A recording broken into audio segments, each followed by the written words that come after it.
Hey, what's up everybody? Dustin here, ATEM Off-Road. Welcome back to the channel. Hope you guys are all having a good day. In this video, we're going to be upgrading the 4-link factory suspension on this 2014 Jeep Wrangler JK and replacing it with Rusty's Radius long arm kit, front and rear. I'm really excited about this for my buddy Mike. It's a really awesome Jeep, and yeah, that's what we're going to be doing in this video, upgrading it to Radius arms. So let's get to work.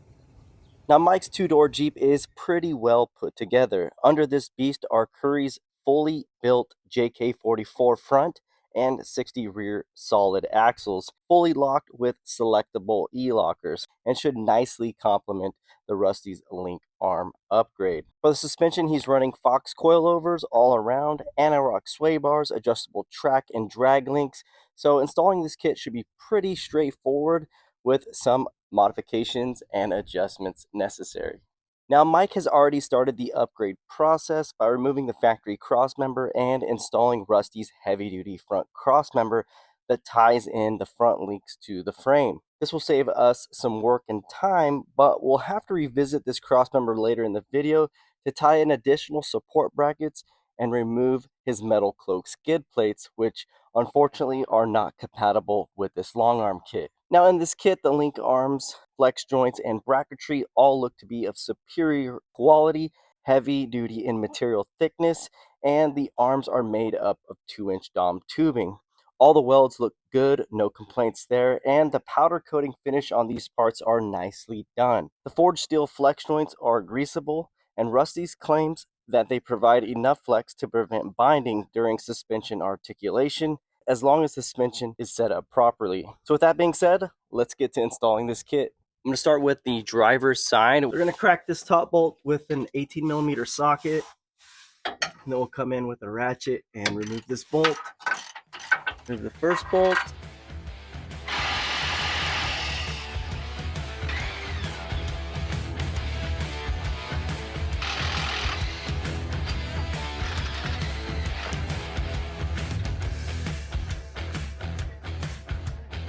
And this side is out. We'll go ahead and start cutting out the lower control arm bracket to get the new radius arms in. All right, so we've cut this first piece off with the Sawzall, and we'll get this bottom piece off and just come back to this with either another Sawzall or the grinder if we can get the tool in here.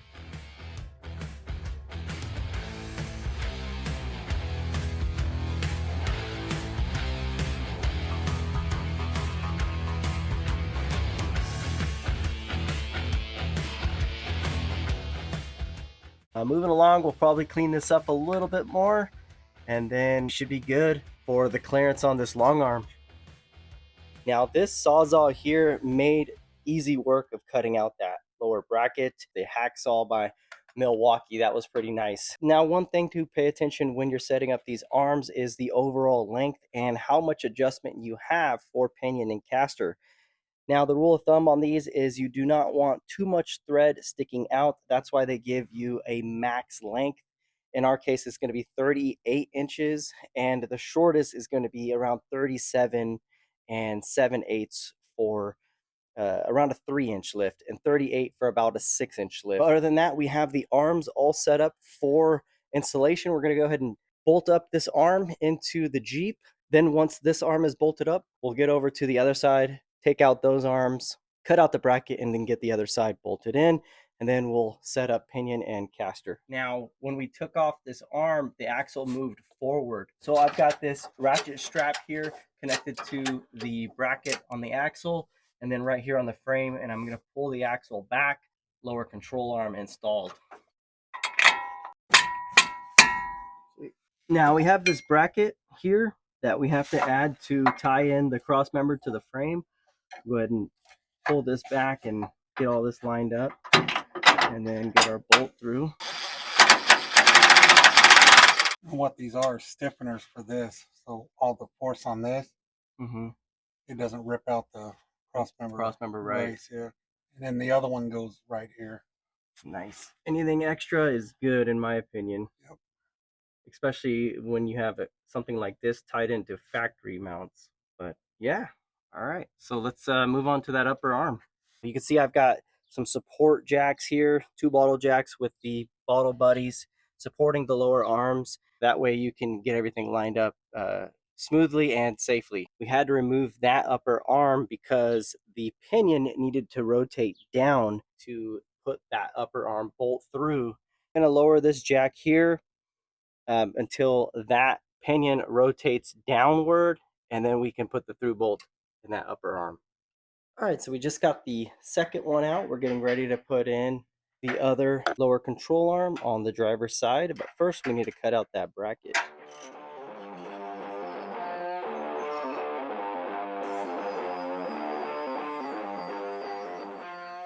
We got the skid plate out of the way so we can access this cross member to tie in these last couple of brackets, and we should be done as far as this side of the installation. So one of the tie-in brackets comes with these 3 bolts you replace with the factory bolts. Then you got the spacer and the through bolt through the frame, and we'll bolt that in to get the bracket started, and then come in with these longer bolts to tie in both the inner and outer brackets to the frame, so the cross member has that added rigidity to tie into the frame.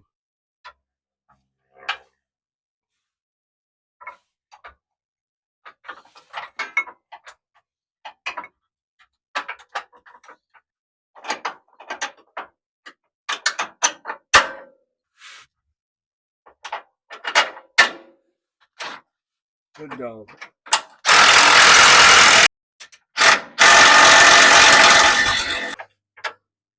Just like that. You got your outside bracket, inside bracket on both sides. Ready? Yep. All right, since he's never changed the transfer case fluid, decided we're gonna drop the fluid in that and swap it out real quick. Just gonna use a transfer pump and pump in the new fluid.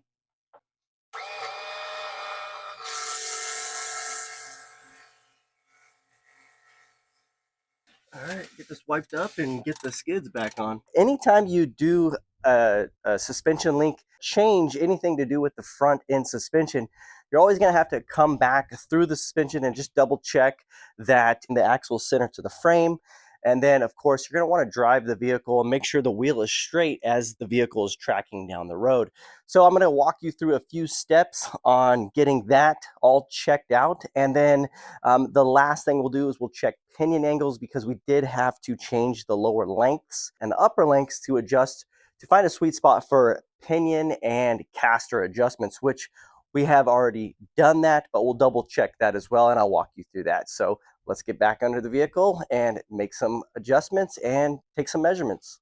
Now, ideally, you want to take this to a professional alignment shop and get the steering and everything lined up. But there's going to be an arbitrary way of doing things, and that is checking to see if the axle is centered to the frame using a tape measure. Measure from a known point to one of the tread blocks on the tire. And in this case, from this point to the outer tread block, I'm getting about 6 5/8. And from the passenger side, I'm getting about 6 1/4. So that says we're off about 3/8 of an inch. Now, 3/8 of an inch, we would have to move this axle over about 3/16 of an inch adjustment. Now, I've talked to Mike, and he says we're going to leave that because it's not really a big deal. And as we had discussed earlier, checks here are very arbitrary. Now, we've already taken this vehicle down the road, and the steering wheel tracks to the right when the vehicle is tracking straight down the road. So we'll have to make a final adjustment, and that is adjusting the drag link to compensate for the wheel angle inside the vehicle. So we're going to loosen up this clamp here and rotate it a few times on the drag link and try to find a sweet spot. Vehicle's tracking with the wheels straight, and we don't get any traction control lights popping up on the dash. All right, so we've just locked down the drag link, and this vehicle is tracking very well. The wheel is straight, and we also got to see that there's absolutely no bump steer, which we're pretty happy with, right? Yep. There was also no vibrations noticed at the front pinion, so we're going to get under there and check the pinion angles in relationship to the front drive shaft. I'll share with you those numbers, and then we'll also share with you the final lengths on the upper and lower links. So let's get under there and I'll share with you that. Now, the final lengths for the lower link is 38 inches from center to center. And then for that upper link, we have 17 3/4 on both sides. So that's the final, and we'll check the pinion on the setup after getting all that torqued down and locked in position.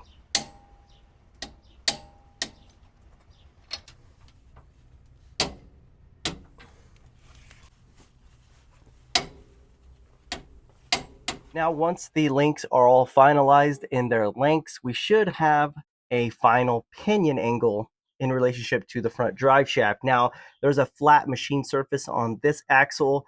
Curry has allowed us to use that as a point of reference, and we're getting about 0.2 on the pinion angle. So now let's go see that in relationship to the drive shaft. Right here on the drive shaft, I'm going to put the angle finder, and I'm getting 4 degrees. So you always want to see the number on the drive shaft higher than the pinion. And we're within 4 degrees. 3 degrees is ideal, but we are running out of threads on the upper links. The only other option is to lower the lift height of the vehicle. All right, so it's a new day. We've got the front end of this Jeep all set up and good to go. We're gonna start installing the rest of this kit. Now, quality, I'm looking at these parts, is just looking really, really good. Now, as far as the modifications that are necessary, we will have to cut the old factory brackets off and then bolt in the new lower control arm brackets that Rusty's provide us. Now, these are pretty stout, heavy duty brackets here. We'll have to drill some holes so they tie into the frame really sturdy. We'll start with one side, and then it's simple as just getting the upper arms bolted in and adjusting the pinion angles. So this should be a fairly straightforward part of the video, getting the rear installed. And yeah, let's get to it.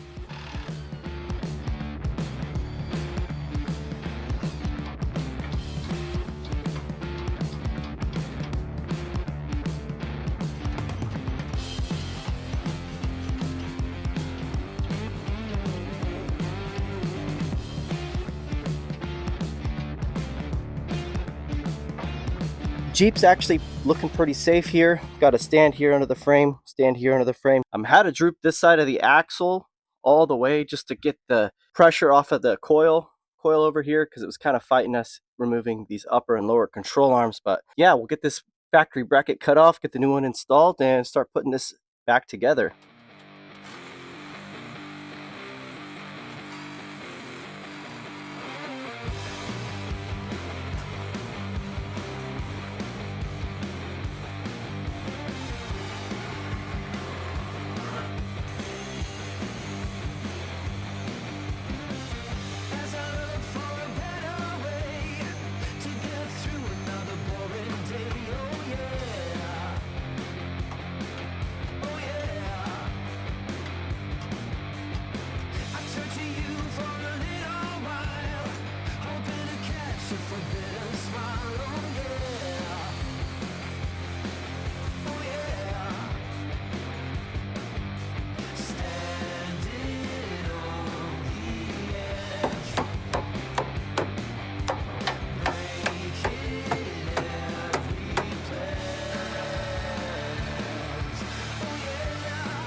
All right, so all the bolts are in place and we're just getting ready to torque it.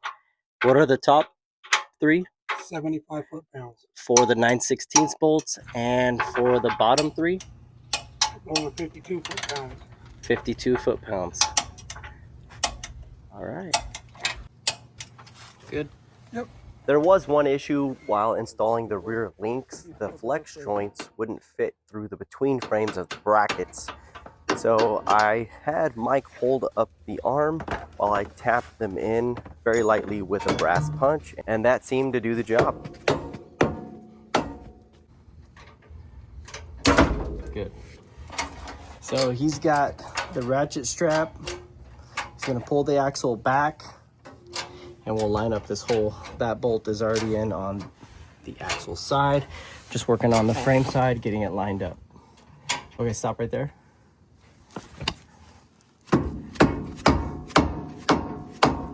There it is.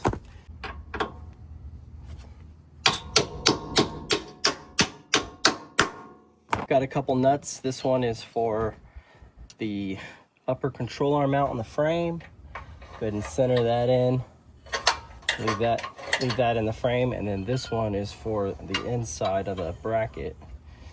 So we'll take our upper control arm set at 18 1/8 and get it between the frame. Just kind of punch it in evenly until they fit snug, just like that. And I'll walk them down to the hole.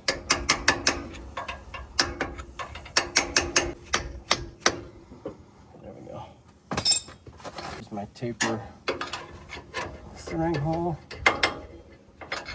There we go.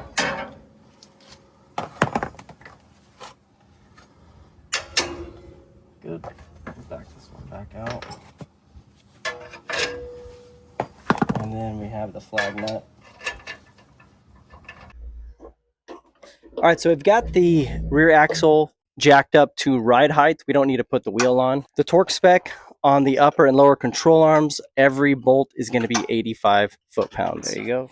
Now the setup on the driver's side is going to be very similar to the passenger side, except there are going to be some differences. I'll start by making sure the Jeep is safe to work on, then we'll remove and cut the bolt off like we did on the passenger side for the lower control arm mount. Then unbolt and remove the upper arm, unbolt the lower arm, push the axle out of the way, and remove the lower arm.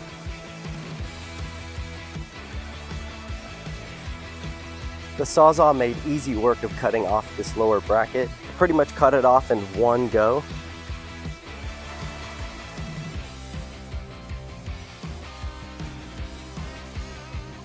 Then I thinned out the welds.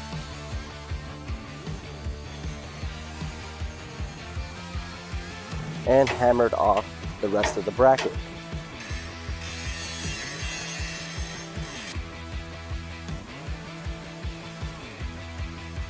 Paint all the bare surfaces to protect the metal,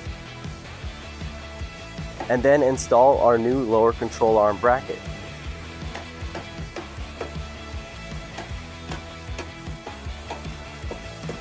Now the setup on this bracket is going to be different from the passenger side. We'll start by bolting up the 1 9/16 bolt on the top. Then we'll start drilling several holes. We have 3 7/16 holes to drill on the bottom of the bracket and 1 9/16 hole to drill on the top. After the 3 7/16 holes are drilled, we'll take the provided flag nut, insert it through the frame, align the flag nut with the bolt holes, and bolt the bracket from the bottom up. Your bracket should look like this. The 9/16 hole will drill all the way through the frame, install the through bolt, and secure the bracket to the frame.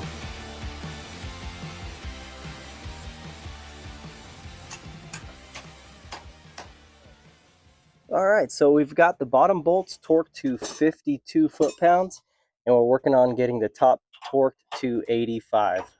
Now the good thing is the other side is already done, so all we have to do is match the length on the lower control arm for the passenger side over to the driver's side, and then jack up the rear axle, get it up to ride height, and match up the bolt hole on our upper control arm, put all the bolts in, get them torqued, and put the wheel back on, and then we can check our pinion angles. All right, so for this last part, the pinion is up a bit high, so we're gonna have to adjust the pinion angle as our final setting, and that's gonna be pretty easy. So what we've got here is the jack underneath the differential, and we have the axle and the Jeep, all the weight on the suspension on the rear end onto the jack stands. Now we want to do that way we can find the pinion angle in relationship to the drive shaft angle. And how I'm going to do that is use the digital finder just like we did in the front. We'll adjust. So to go down with the pinion, we'll actually shorten the upper arms and to go up, we'll lengthen the arms. All right, so I'm gonna start rotating these arms to drop the pinion angle. We'll do some on this side, and then we'll go back and forth to both sides. Little movements at a time, and should be good. So just a little pro tip on setting up these flex joints.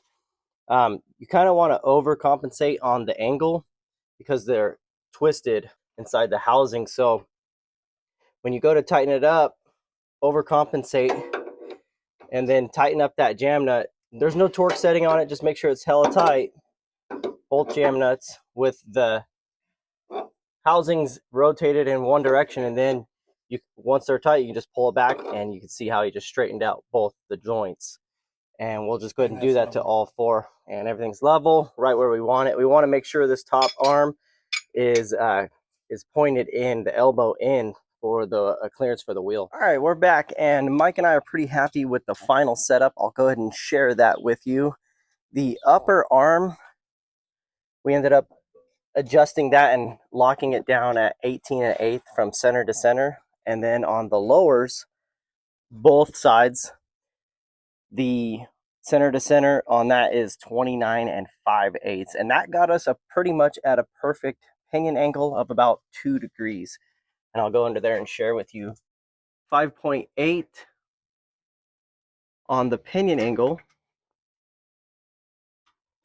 And then in relationship to the drive shaft, we've got about an 8.1. So about 2.5 to 3 degrees difference between the drive shaft and the pinion angle, and that's going to be perfect. We don't want it exactly straight in line like a 0. We want some offset. Between 1 and 3 degrees is perfect. That way we can allow these bearings inside of the U-joints to be bearings and self-lubricate these. Now, if you have it straight on and there is no self-lubrication here, these trunnions inside the bearings caps can become stagnant, and these could prematurely fail. So it is important to have that pinion angle set properly, and we're pretty happy with this setup. So other than that, we're gonna get the wheels back on and get ready for our shakedown. All right, so here it is. The Jeep is complete. Everything is nicely secured and installed on the Jeep, and I'm pretty happy with the overall installation. There was a few hiccups that we had as far as getting everything set up and everything, but yeah, it really went smooth having a partner helping me getting this installed. We did it together, and I think he's pretty happy with it. It's a badass, very solid kit. And other than that, we're out here at our local off-road park, just kind of giving it a shakedown, testing it out, checking out all the pinion angles and the joints. And so far, I think it's been doing really well. And yeah, other than that, we're going to end the video here on this installation kit. Definitely stay tuned for future videos covering the suspension. We'll give you guys updates and things like that in the comments below. If you guys like this content, definitely hit the thumbs up button, and we'll see you guys in the next video. Have a good day. Peace out.